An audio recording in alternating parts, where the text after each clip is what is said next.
Welcome to Smart, Amazing Conversations with Dr. Nancy, a podcast that takes a look at stories of life and leadership for smart, amazing women and men like you. The way I can give support to the world right now is by showing up.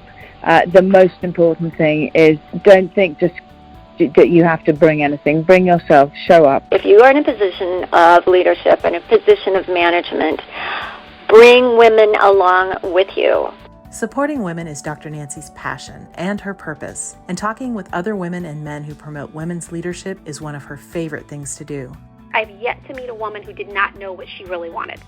She was just either afraid to ask the questions or she was afraid of what the answers meant. Their stories connect us and help us understand that the possibilities are endless if we support each other and lift other women up. Trust is created by persistent identity. I show up in my conversations. I build relationships. I show up as myself time and time and time again. And trust is built. It's one conversation at a time. Robin Pedrelli is co-founder and partner at VisionSpring Inc., a WBENC certified diversity and inclusion consulting firm that provides strategic consulting, training, e-learning, and content delivery through the inclusion learning loop. Robin and her business partner founded VisionSpring in 2006 with the vision to create partnerships with organizations that share their passion for leveraging diversity in ways that create unique business value and improve the lives of the people they serve. Her consultative, collaborative approach to DEI has led VisionSpring to partner with clients as well as other DEI thought leaders to create such innovations as the Inclusion Learning Loop, a member-based learning community offering an extensive original content library, ongoing consulting services, and a growing community of practice that brings together vibrant peer thought leadership. Now here's Dr. Nancy and her guest, Robin Pedrelli. I'm just going to welcome you because this is a conversation, and you and I are just going to talk about the world and how it's working and how it's working and not working, and go from there. But welcome, glad to see you. Thank you. And I love. I'm going to read your overall message, and then I'm going to talk about this. People pushing back on DEI have a pretty big pulpit, but we have a vote too. We need to use it. We need to push back on pushback, and we need to take the opportunity to pivot, learn, and stay ahead of our mission. Diversity is a fact of life and isn't going away. And it's not. There's not, every one of us are unique. Every one of us. You and I are both white women, and we're probably bring completely different perspectives and experiences to any conversation. Yeah. Like to say we're not going to, like to strike diversity from, any government website is absurd, as if removing the word means diversity is going to go away. Like, No, and again, it's just it's just another matter of control, power and control, which is actually absolutely ridiculous. But what is your background? Again, let's just go through your background, because how did you get to be you and doing this most important work, which is not going to go away? You're going to continue to have a job. So am I. But how did this begin for you, Robin? So I think probably similar to what you were just saying. My background was in leadership and organizational development, and I'm going back 30 years. I worked for an organization called Linkage. They were a global leadership development consulting firm. And I started out there I was designing large scale public conferences, similar to the event, Sheila's event, Dr. Sheila's event. And I was doing their OD and their leadership, one of their leadership events. And it was actually Jeff Howard came to Phil Harkins, the CEO of Linkage at the time, and said, you really should think about doing a conference on diversity. Back then, it was just diversity. We weren't even talking about inclusion yet. And a lot of our messaging was focused on things like tolerance. And the woman who was going to run that programming left the company all of a sudden. She just gave her notice and left. No one wanted to touch that event. No one wanted to be involved, including me. I was the last person who was hired at the organization. Like you, I didn't even know what it was. I had no idea what this work was all about. And basically, I was not given a choice. It was, you're going to take this over. And I said, like anything else new that I've tackled, I'm like, I'm going to learn everything I can about it and do the best that I can and move on. Well, Yeah. it wasn't long into it, probably a few weeks, where I literally discovered my passion for living. Like I was like, you know what? This is what I want to do for the rest of my life. I went into Yeah. it scared and thinking, I'm going to just do my best to get through this. And, found my passion, what I really wanted to do. Once I learned what diversity, and it was again just diversity back then, what this work was actually about, I knew I needed to be a part of it. And that's how I got into this work. You hear that saying, there's no accidents in life, as long Sure. as you're paying attention to the doors when they open for you. And I truly feel like that was meant to happen and meant to be. And that was almost 30 years ago now. Yeah. No, I mean, for me, it was, my Women Connect for Good, the mission's very simple. It's women supporting other women, their passion, their purpose, their, whatever they want to do in their life. And this was something that, of course, came from me because white women weren't supporting each other, and many still don't. And so to go to this diversity, the Women's Business Diversity Conference, to me was again, I've been going to conferences and I've been talking about women supporting each other, I was beating on my drum, I was banging, and I went to this conference, and in many ways, for the first time, I felt the support and the connection with women, all women. Mhm. And as you said, it was almost like an aha, but it was a wonderful feeling. This last conference, of course, was one of the best I've ever been to. The Inner Wellness Conference that Dr. Sheila put on was just that inner wellness. That group of women, by far, was the most authentic and the most powerful conference that I've been to in a long time. And I remember women that had never been that. And what was really cool about that conference was the number of women that were new, that had not ever been to that conference, and that were raising their hands and walking out and listening to them talking about, I have never felt this way in my whole life. I've never felt more support and felt better about myself as a woman as I do today. And this is what diversity is about, and inclusion is about, is really people feeling good about themselves and feeling connected with one another. And the creativity, the networking that was taking place, and the collaboration and the partnerships that were taking place and do with diversity and inclusion is the most amazing thing of all. But of course, now the other crap that's going on is that saying that these people aren't qualified. This is ridiculous. And again, we have to be very careful what we listen to, what we hear, and what we see. And so I think the first thing, of course, is for us to understand what the definition is. And I'm not sure how we're going to translate that, other than your organization, our organizations, to get out there and say, this is what diversity and inclusion is. And Right. this is And I feel like that rhetoric about, diversity means we're hiring less qualified candidates is something that really gets to me, because the concept that before DEI existed, we were hiring the most qualified candidate is absurd, right? Let's face it. We're all familiar with that saying. It's not, what you know, it's who you know. Yeah. And when you think about this in terms of diversity, right? Who the decision makers, right? The people who are at the very top of our organization, right? We're all human beings. We're tribal by nature. We want to and feel most comfortable with the people that are most like us. That is human nature.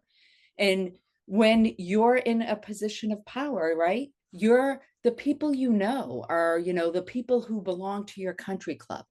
People, the decision makers in our organizations, they tend to live in affluent neighborhoods. They attended elite colleges, right? So who is, the son of the guy you play golf with. It's the candidate who graduated from your alma mater or belonged to your fraternity. These traditionally have been the people who have a leg up, who get their foot in the door, who are hired over other people. And that doesn't make them more qualified. It actually just makes them better connected. And the one myth that I wish we could really just dismantle forever is this concept that DEI means we're going to be hiring less qualified people. Yeah. Because DEI actually gets us closer to qualified. Because what DEI is all about, it's about putting hiring and decision-making processes in place where we are hiring candidates or promoting individuals based on criteria, very clear criteria that is tied to the success of the role, right? It's about making decisions based on facts and performance, not personal relationships, not gut feelings, and not misconceptions about whether or not somebody is a good cultural fit for the organization. It's actually all about hiring the most qualified candidate. And I want to also say, when we work for organizations that are making decisions based on fact and performance, that's better for everyone, including the organization we work for. Yeah. Yeah. Well, that's your VisionSprings. That's your vision statement, to create partnerships with organizations that share their passion for leveraging diversity in ways that are unique to business value and improve the lives of the people they serve. Absolutely. But, again, it's not about color. It's not about socioeconomic. It's about, you're exactly right, hiring the right person for the right job that can do the job the very best. And so this has to be transmitted. We have to educate the general public about that, because right now a lot of them are just sucking it up and they're just eating and going, well, that's it. Well, to be honest, I grew up in Washington, D.C., and the term tokenism was used quite a bit because there were ratios. And I think sometimes people get confused with that versus diversity and inclusion, which is, again, hiring the person who is qualified for the job. So, okay, let's just talk a little bit about the resistance. How do you respond? How do we educate? How do we respond to these claims? Because we have to educate. Again, the ERA, I'm on the ERA coalition board. People don't even know if it's passed. They don't even know what it is. The point is, we are not an educated. I think many European countries are much more educated about geography, about history, about what's going on nationally than a lot of Americans. I think a lot of Americans just put their head in the sand and kind of like, okay, okay, this is going to happen, that's going to happen. But so it's up to us, the people that really want to educate and create awareness, to really get the information out. So this resistance and these claims, what do we do about it? What are your suggestions? So I think having conversations like we're having today, I think just, again, pushing back on the pushback, not getting caught up, like you were saying, in things that don't matter so much, but really continuing to educate people about what this work is all about. That DEI is not about discrimination. It's not about hiring based on race. It's certainly not discriminatory towards white men. I mean, we can look at demographic data. There's so much of it out there that really shows what the bottom of most organizations look like compared to the top of most organizations, right? White males make up about 33% at the entry level at the bottom of our organization, and close to 60% at that executive level. It is counterintuitive to believe or to even say that DEI is discriminatory. If that were the case, those numbers, those ratios would be reverse. So DEI is actually about addressing some of the inequity and disparity that exists. It's about leveling that playing field, right? And diversity, by nature, by definition, is really about everyone, including white males. Right. Yeah. Well, the same thing with the ERA code, the Equal Rights Amendment. It's for everyone. It's equality. It's the opportunity to everyone have the same possibilities, opportunities that everybody else has. as far as education, health, et cetera, et cetera. I had a woman, I was talking to her about the ERA, and she goes, well, that sounds like socialism. People don't get it. And again, you're right. It's about your background. It's where it's your culture, what you grew up, how you grew up. It's what your parents taught you. It's where you associate, what you're connected. But, this is a time in our country, in our history, that we really, really have to step back, and people need to open their eyes, and they need to understand what's important in our country now, because I want to be proud to say I'm an American. I want to be proud when I go to Europe or some other country to go, I'm an American. This is because that's what America was, a diversity.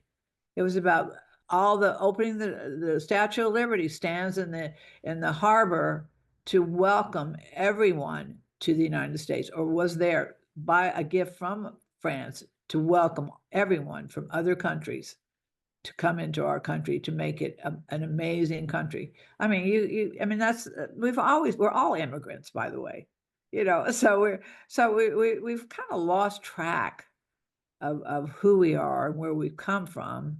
And we need to keep reminding people that diversity makes us stronger and even more healthy, and possibilities even more so. Okay, so the pushback, how much traction is going on right now? What do we, you're saying pushback from the pushback, but education, yes, but what are some other ways? Because I'm with you. I want to get that information out as quickly as possible, and talking to you today seemed more important than anything that we've been doing here since the election. Yeah, and I feel like it's difficult right now. The education piece is challenging. Again, I think that the people, and it's not a huge number of people, but the people making these claims, they have a really big pulpit and they're afraid, right? So we know the demographic makeup of this country has changed and will continue to change. And I do think there are some people who aren't okay with that. They don't like the way things are changing. But I also think that people are afraid because they know that DEI means they have to give up that unfair advantage that they've become accustomed to, and maybe even feel entitled to. As we just talked about, right? DEI is not about favoritism or discrimination or giving advantage to anyone else. It's about making decisions based on performance. And I think even if you shouldn't have had that advantage in the first place, when we have it, it's hard to give that up. And I think there are a smaller number, but some people who are fearful of competing based on merit. And although I admittedly, and this is a fact, DEI, although it does aim to shine a light on diverse talent, right? Talent that's been looked over, maybe passed over for promotions again and again, despite being the most qualified. It also, I think, causes discomfort in people who really do truly understand what this work is all about and what it means for them. And I think, unfortunately, we are living in a society, we are living in times where the truth and fact don't really seem to matter all that much. I'm listening and reading the news, and it is astounding to me how people in power will say anything to further their agenda, regardless of whether or not there's any truth in what they're saying. Yeah. And I think also unfortunate is we all, me included, we tend to get our information, our news in very siloed ways, right? I tend to gravitate towards information that aligns with my own value system and what I believe.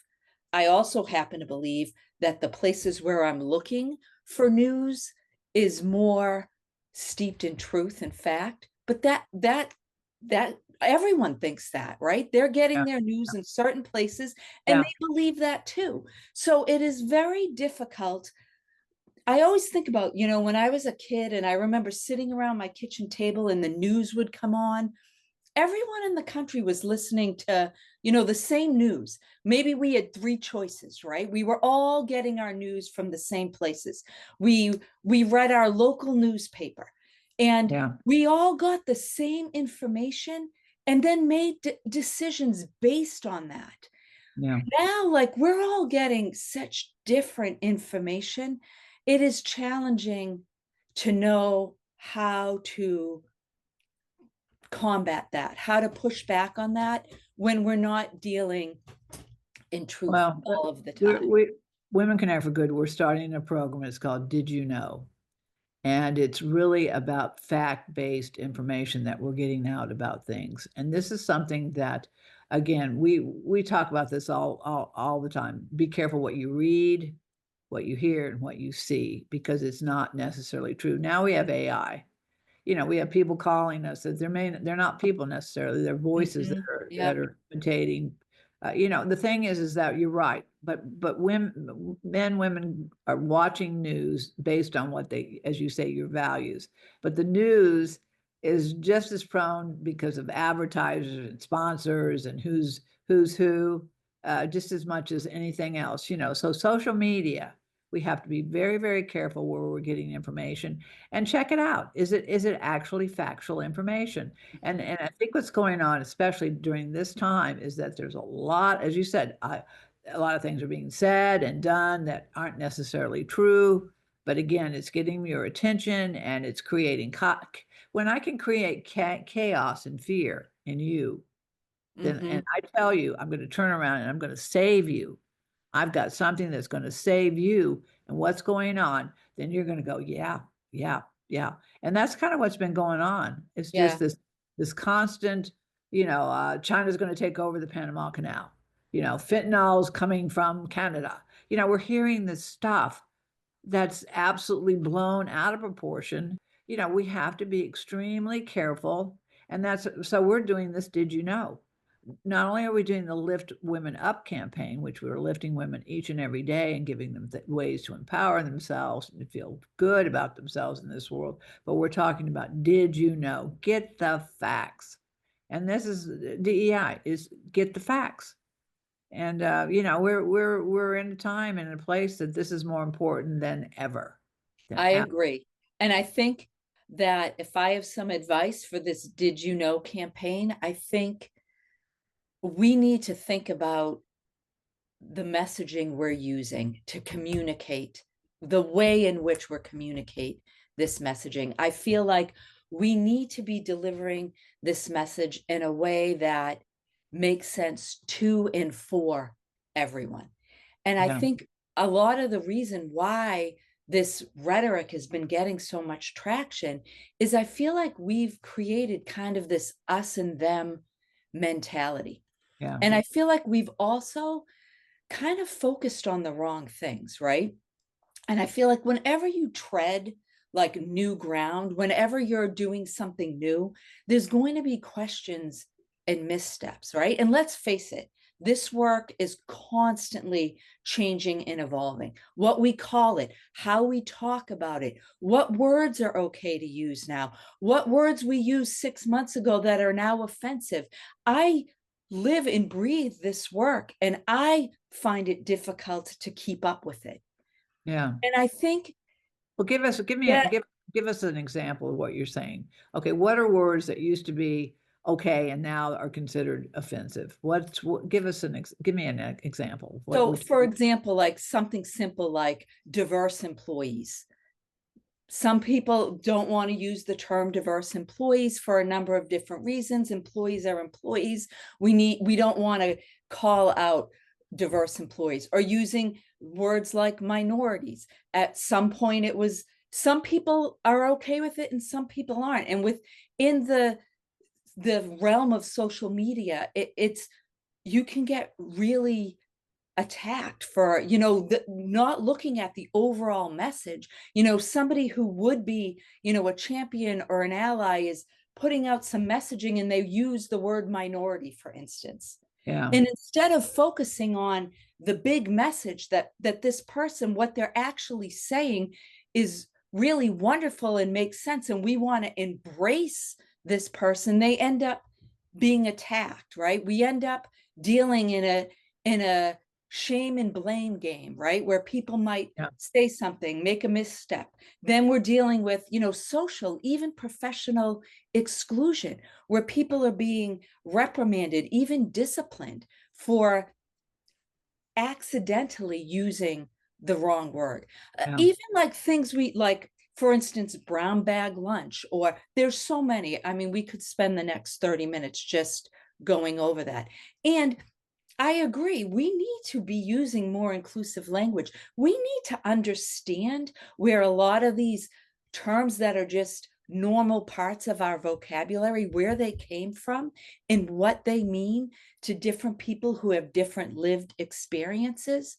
But we can do it in a way that is more supportive. We can provide grace, give grace to people who are willing to engage in the conversation, create spaces where we can talk about it. We can educate in a kind manner instead of what's been going on where people are being attacked for using a word that maybe people have an issue with. Yeah, right? I heard a term here just recently, and it said about hiring the good people. Hiring the good people. You're just like, how do you determine that? What's that about? But somebody else could hear that and go, yeah, good. We want good people. We want good people. You're right. But you can go all over the country, Coke, pop, soda. I mean, there are words that but we are a diverse country. Every state is unto itself as far as their population, their culture, the South versus the North. We got, all the differences. So we do. But then when you start to talk about diversity and inclusion, people start to, you're right, they get a little uncomfortable. They don't know what to do. And I think we've spent too much time attacking people for the use of a word or one small part of a message that they'll latch onto, instead of embracing the bigger concepts and welcoming people. And I think what's happening is that we don't have a lot of unity, right? We're even attacking each other. Like right after George Floyd was murdered, we went through this whole period where white women shouldn't be doing diversity work. Well, why not? I've been doing this work for 30 years. And diversity isn't just about race, first of all. And second of all, why would you want to exclude anyone when we've got armies of people on the other side? Why would we want to welcome anyone into this space who's willing to listen and learn and embrace the real concepts about what this work is all about? And that's where I think a lot of people became so fearful of doing or saying the wrong thing, afraid of getting reprimanded, disciplined, fired, that they just decided not to engage at all. It was easier just to stay quiet and hope that you never had to be in a situation where you might have to engage in DEI at all. And now I think a lot of people are relieved at the thought that this work might just go away. Yeah. And that's too bad, because we've lost sight of what this work was really all about, which was really, addressing those barriers to success and really helping every single person in our organization succeed. And I think as practitioners, we didn't do enough to safeguard what was important about this work. We allowed ourselves to get sidetracked by small things that shouldn't have got so much of our attention. We should have focused on bringing more people in instead of pushing people out. But it's so pronounced right now. Even this plane crash, they blamed it on DEI. I mean, the point is that we really, we are educators. That's what we do. We're going to have to educate more, but we're going to have conversations. But these corporations that are pushing back, some are pushing back with the pushback, some are not, because they're concerned about what their customers will do. They're concerned about funding. They're concerned about, litigation. Yeah, where litigation, where the power is, but there is going to be litigation. I'm going to today at 4:30, the ACLU is going to do a 2-week analysis, in which I would encourage everybody to listen to, but just a 2-week synopsis of the first 2 weeks of this administration. But the point is that it's here, it's happening. It's not good. I mean, it's not fun, and but it's coming out in a way that we can learn from it and we can grow from it. And so, for the next steps, I think the most important thing is that we talk about it, what it is, what it isn't, and how it makes a difference in our world. And as you said, diversity is a fact of life, and it isn't going anywhere. One of the things that I do a video every day, and one of the things I say, you're unique and you're special. Everyone is unique and everyone is special in their own way. And people need to understand that. But again, people like to get in groups, and once they're in a group, they feel more comfortable. This is my group, or this is your group. And what, as long as I know which group I'm in, then I'm okay. But the point is that we've got to all come together in this country, especially now more than ever. So we're looking for partners. We're looking for collaborators. Women Connect for Good. We're all in it all the way. So Robin, whatever we need to do, you just let us know, and we'll continue to advertise. We'll promote. We've got huge social media platform. But we just need to get the information out there that's accurate. And did you know what's the fact? Yes, we need to push back on the pushback. We have to stop living in the shadows, right? We have to stop allowing the few people to really weaponize this work. Well, someone told me that they'd taken the Constitution off the United States website. The point is, a lot of people don't even know what the Constitution encompasses. The 10th Amendment, if you're born in the United States, you're an American citizen. We need to educate ourselves about being an American and what our true rights are, and freedom of speech. I mean, we have more rights in this country than any other country in the world, but yet we do not value that. We do not understand that. And so it's time to wake up and educate ourselves. We are truly being pushed to the point where we need to determine who we are and what we're going to do about it. But we can't just sit back and just let things happen. So I'm positive. I'm positive. I think we can move forward. I know we're continuing, but again, groups such as yours and ours and coming together, we're all going to just have to work on it. And like I said, go watch what the ACLU has for the next 2, as the synopsis is. There's going to be a lot of things happen in the next weeks or so. And you know what? I think people are going to start waking up and going, wait a minute, this is not right. I think so. I think,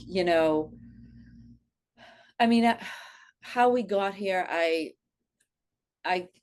this is a question I ask myself over and over and over. I don't know. I don't have an answer. I think it's a very complicated question. I think if we're talking strictly from a political standpoint, I think there are a lot of factors. I know I've listened to the analysis, post-election analysis, and some of it causes me more confusion than clarity. Like, saying that people didn't understand who Kamala Harris was and what she stood for. I don't understand that, because I feel like her messaging was much clearer. I think it was more, and it was less scary. I think that I come at this from a place of privilege, right? I think a lot of people made decisions from a point of desperation. I think they were, when your main concern, it's like, the hierarchy of needs, right? When your main concern is providing food and housing for your family, it's hard to think about anything else. And I think a lot of people made their decisions based on the hope that this would provide the economic relief. Again, I'm not sure how that but one came to that decision. But the number of people that did not vote. And a lot of people didn't vote. And I think there's some reasoning behind that. And again, I don't understand how you came to that decision. I know that Gaza was a big deal. I know people didn't vote in protest of that. And to me, I feel like that protest got us in the worst possible place. Like, how could you not vote knowing what was on the line? I don't know. I do think we live in a society of extremes. I think the pendulum is swinging from one side all the way to the other. I think we just don't pause in the middle anymore. I feel like we need to spend some time finding that common ground, thinking about the things we have in common instead of the things that divide us, right? We all essentially want the same things out of life, right? We want to feel safe and heard. We want to be able to provide for our families. We want our children and the people we love to be able to lead fulfilling lives, to live up to their potential. We just sometimes have different ideas about how we get there. And if we could focus on those things that bind us instead of the things that divide us, I think we could start having conversations again. We need to re-normalize dialogue across difference. We've become so divisive, so hateful. As a psychologist, we know that when people spend time together and they're just spending time together and having discussions, the diversity brings everyone together, but they also, once that relationship, it's about relationship building. It's about coming together and people coming together and truly, we're all connected. There's always something in common that we have with each other. And that's why I always talk about the stories. Tell me your story. How'd you get to be who you are? And there's always something that connects us at some level. And I think that's what we're being told is the reverse, is that no, we're all, this diversity, this is just going to separate us and make us worse. But we can't let that happen. We have to just, know? The irony is that this work is all about bringing people together. It's about understanding. It's about creating, spaces where people can have conversations across difference, so we can better understand the lived experiences of our neighbors, right? Our colleagues, how they got to where they are. What ideas and perspectives do they bring to the table? That's the irony of all of this, that diversity is good. It's good business sense. It makes the most sense. When we have different people at the table and we give them the space to actually share their opinions and their perspectives, we make better decisions. We're better at problem solving. We're better at reaching diverse markets. If you work at a table where everyone either thinks exactly like you or is afraid to challenge ideas, then we're never going to innovate. We're never going to make change. We're never going to reach people that are different than ourselves. So the irony of all of this and businesses pulling back on diversity is that it is actually good for business. That is the grand irony in what we're dealing with right now. There's a lot of things I'm good at, and there's a lot of things I'm not good at. And there's a lot of things that I don't want to do, and there's a lot of things I do want to do. So my goal, and I think this is a good leader, finds the people that do the things that they're really good at, and I let them do that, and vice versa. And the things that I don't want to do. I mean, we have ways of creating this amazing network of, and I think that's what a good leader does. They bring in the right people who do the job that they're best at, and then the people and you all come together as a whole. And you know what? The outcome is always pretty darn successful. And we've seen that happen of time and time again in businesses and industry. But, Robin, our work's not done. I know we could keep talking about this for days and days, but the point is that whatever information we can get out at this point, this point in the world, and information is what we can do and do it well. And so whatever you have, share with us, we will share with you. And again, partners and collaborators, and you know what? That's how it works in my world. Definitely. We need to build coalitions, and we need to talk about this work in a way that makes sense to and for everyone. We need each other. More now than ever. Absolutely. Well, thank you for what you're doing. And how can people learn more about you? where to find more about DEI and all the above. So the name of my company is VisionSpring. You can learn more about us on our website, VisionSpringInc.com. On our website, we do have a lot of free tools and DEI resources. We've also spent the last 13 years of our life building a DEI learning community. It is a member-based community where there's a lot of more resources available to members of that organization, and we bring people together on a quarterly basis to really strategize and talk about this work and how we move it forward in positive ways. Yeah. Well, it would be wonderful for you to write something for our blogs or our information so that we can put you in the network and make sure people are able to get more and more information about DEI. So, Robin, thank you for what you're doing, and let's just keep moving forward. Absolutely. Thank you so much. Enjoy the rest of your day. You too. Bye-bye.